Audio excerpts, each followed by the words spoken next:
Hello everyone. How's everybody's day going? First of all, thank you for joining me on this verbal diarrhea. I've got lots to say, but I'd rather not. There are people, I guess, who are sensitive, and the second they think someone's talking about them, it may or may not be, because I try my absolute best not to mention names, and it's even gotten to the point where I don't even mention pronouns, because then said people will say, oh, but you said it was a he, so that means that it could have been me, or something to that effect. But other than that, I just want to record just to make a quick vid, because I did record the other day and I did a challenge where I wanted to see what would be more effective. Obviously, the non-effective measure, which is asking for donations through YouTube. Albeit I don't have any other social media, so I don't know if that maybe has an effect on it or not. I only have YouTube. I don't like social media. Let me just get that out of the way. I think social media is one of the things that's killing the fabric of life. For instance, there are people that can't be without their phones, right? Maybe that's why people look at me weird when I'm recording, because they're like, oh, that's one of those persons that can't be without their phones. Whatever. Read a book. It'll actually make for better content. I was thinking of rereading this book, but it was published, I think, in 2007, and it's based on astronomy, and we made a lot of discoveries since then. A lot. So that book is way outdated. But the discoveries that had already been done up until that point are very interesting, super interesting.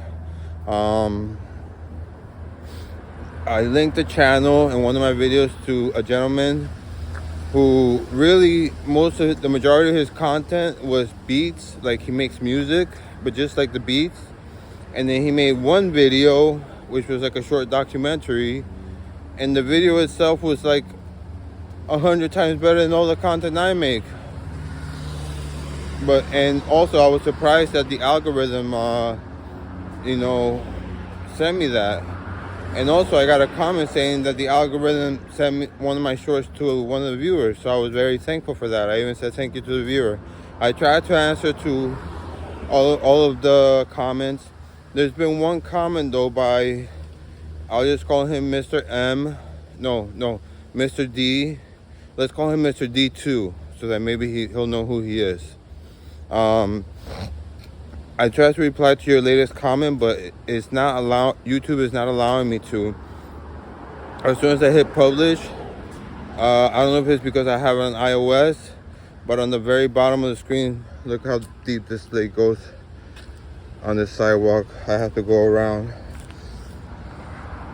I guess Pembroke Pines is not as nice as I thought it was.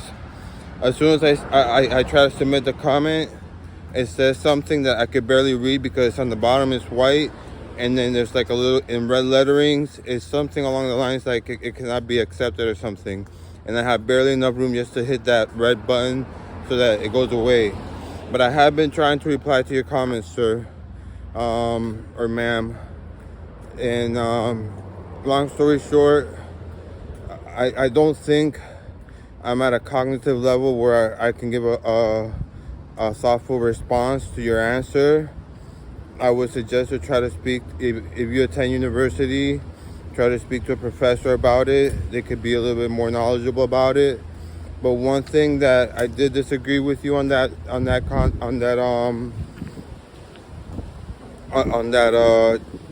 comment that you made was that getting prescription medication from a doctor is the same like getting drugs off the streets. And let me tell you something right now. That is in no way true at all.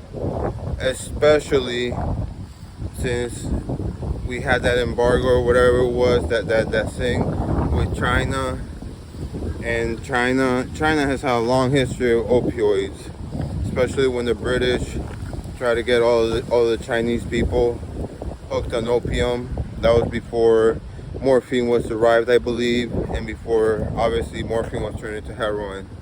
But they were still smoking it, which is actually one of the safest ways to do an opioid, if you ask me.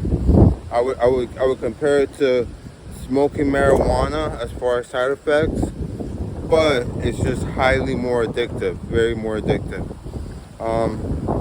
Anyways, let me cut this verbal this verbal diarrhea short. I don't think I have enough toilet paper to wipe. But thanks everybody for viewing. Thanks everybody for that had joined. Like I said, I'm on the way to get the princess right now. Princess is also camera shy, but not just that, but she's very shy. I have to try to recall the moments when I was young and I was shy like that.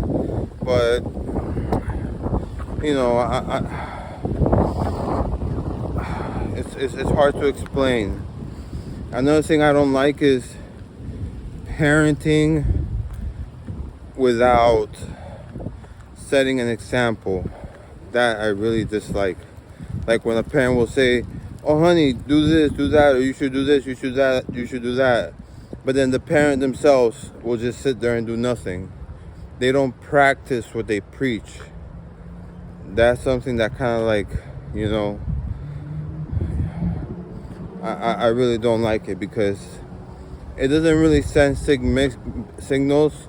What it really sends to the child or the offspring or the person who's very impressionable, because sometimes you have, you know, people who are grown who are affected by Down syndrome.